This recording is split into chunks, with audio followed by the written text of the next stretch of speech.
चींटी और कबूतर। एक समय की बात है।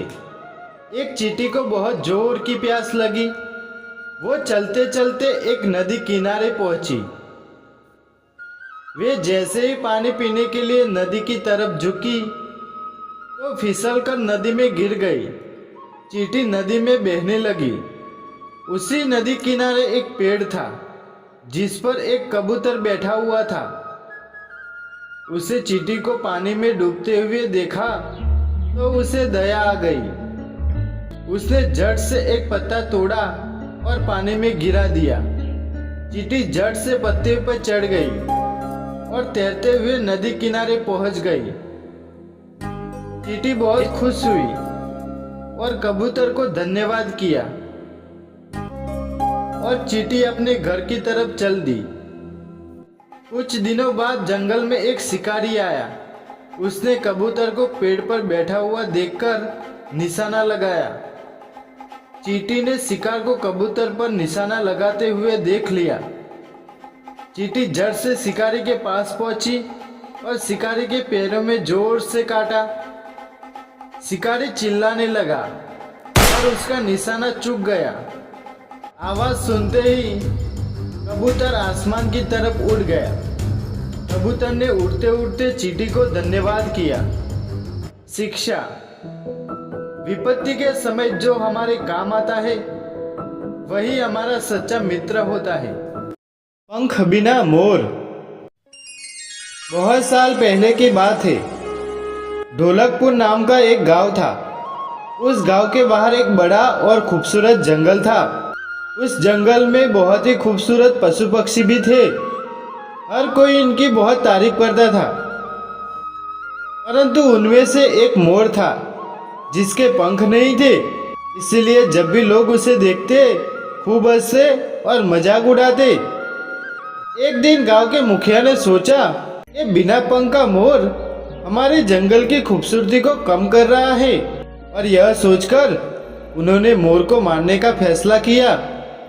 फिर उन्होंने गांव के 3 व्यक्तियों को जंगल भेजकर मोर को मारने के लिए कहा। उन तीनों में से एक व्यक्ति था भोला। भोला स्वभाव का दयावान था। वो जंगल के सारे रास्ते जानता था, इसीलिए मुखिया ने उसे साथ भेजा था। परंतु भोला मोर को मारना नहीं चाहता था। फिर उन्हें वो बिना पंख का मोर एक नदी किनारे बैठा दिखा। उन व्यक्तियों ने उसे भाला मार दिया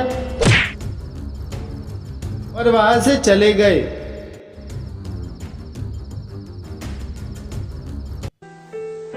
फिर भोला ने मौका देखते ही चुपके से मोर को उठाया और अपने घर ले गया। और भोला ने मोर की मरहम पट्टी की और खूब देखभाल की। फिर मोर धीरे धीरे सही होने लगा। एक दिन मोर भोला से बोला, धन्यवाद, तुमने मेरी जान बचाई। यह देखकर भोला चौंक गया और अचरज से बोला, तुम तो एक मोर हो, मोर होकर कैसे बोल सकते हो? तो इस पर मोर ने कहा, मैं बोल सकता हूँ क्योंकि मैं एक जादुई मोर हूँ। तुमने मेरी जान बचाई, इसीलिए मैं तुम्हें उपहार देना चाहता हूँ। और फिर मोर भोला को अपने साथ जंगल में ले गया और अपने जादू से सिक्के से भरी पोटली दी। तुम्हें जब भी कोई जरूरत पड़े तुम्हारी मदद मैं जरूर करूँगा। सिक्के पाकर भोला बहुत खुश हुआ। अब भोला को जब भी पैसे की जरूरत होती तो वो जंगल के बिना पूछ के मोर के पास जाता और पैसे ले आता। और धीरे धीरे भोला धनवान होने लगा। एक बार गांव के मुखिया को ये बात पता चली तो मुखिया के मन में लालच आ गया और वो भी मोर के पास सोने के सिक्के लेने पहुंचा। जंगल में जाकर मुखिया ने मोर से सिक्के मांगे तो मोर ने कहा, तुम तो मुझे मारना चाहते थे, मैं तुम्हारी मदद क्यों करूं? मैं नहीं जानता था तुम सोना देने वाले मोर हो, इसीलिए गलती हो गई। अब मुझे माफ कर दो और जल्दी से सोना दो। यह सुनकर मोर जल्दी से समझ गया कि मुखिया तो बहुत लालची है। तो मोर ने सोचा इस लालची को सबक सिखाने का मौका है।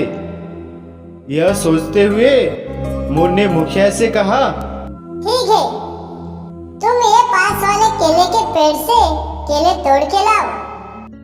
फिर मुखिया ने पेड़ से केले लिए और अपने बैग में डाल दिए।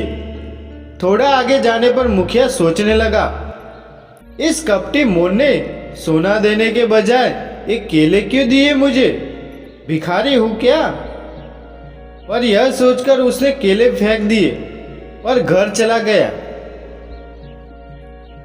घर जाकर उसने देखा तो बैग में 2 केले रह गए थे।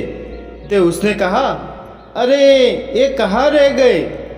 चलो कोई बात नहीं, मैं ही इसे खा लेता हूँ। और फिर मुखिया खाने के लिए जैसे ही केले को छीलता है तो वो चौंक जाता है, क्योंकि केला अंदर से सोने का था।